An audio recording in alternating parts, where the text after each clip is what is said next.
ఎంతో టేస్టీగా ఉండే టొమాటో పచ్చిమిర్చి రోటి పచ్చడి ఎలా ప్రిపేర్ చేసుకోవాలో ఈ వీడియోలో చూసేద్దామా. ఫస్ట్ ఒక కడాయిలో కొంచెం ఆయిల్ వేసుకొని కట్ చేసుకున్న ఆనియన్స్, కారానికి తగినన్ని పచ్చిమిర్చి, అలాగే టొమాటోస్ కూడా కట్ చేసి వేసుకొని స్టవ్ మీద పెట్టి మూత పెట్టి కాస్త మగ్గిన తర్వాత అందులో కొంచెం కరివేపాకు అలాగే చింతపండు కూడా యాడ్ చేసేసి పచ్చిమిర్చి టొమాటోలు బాగా ఫ్రై అయ్యేంత వరకు ఫ్రై చేసేసుకొని పక్కకు పెట్టేసి ఇప్పుడు రోట్లో పావు స్పూన్ వరకు జీలకర్ర, 5-6 వెల్లుల్లి రెమ్మలు, కొంచెం కొత్తిమీర అలాగే కరివేపాకు, టేస్ట్కి తగినంత సాల్ట్ కూడా వేసేసి మెత్తగా దంచేసుకొని ఇందులో మనం ఫ్రై చేసుకున్న టొమాటోస్, ఆనియన్స్, పచ్చిమిర్చి ఉన్నాయి కదా అవి కూడా యాడ్ చేసేసుకొని బాగా దంచేసుకోవాలి.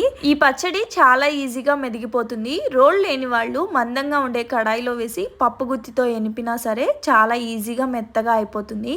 పచ్చడి బాగా మెదిగిన తర్వాత అందులో ఉల్లిపాయ కూడా వేసేసి కొంచెం దంచుకున్నాము అంటే టొమాటో పచ్చిమిర్చి రోటి పచ్చడి రెడీ.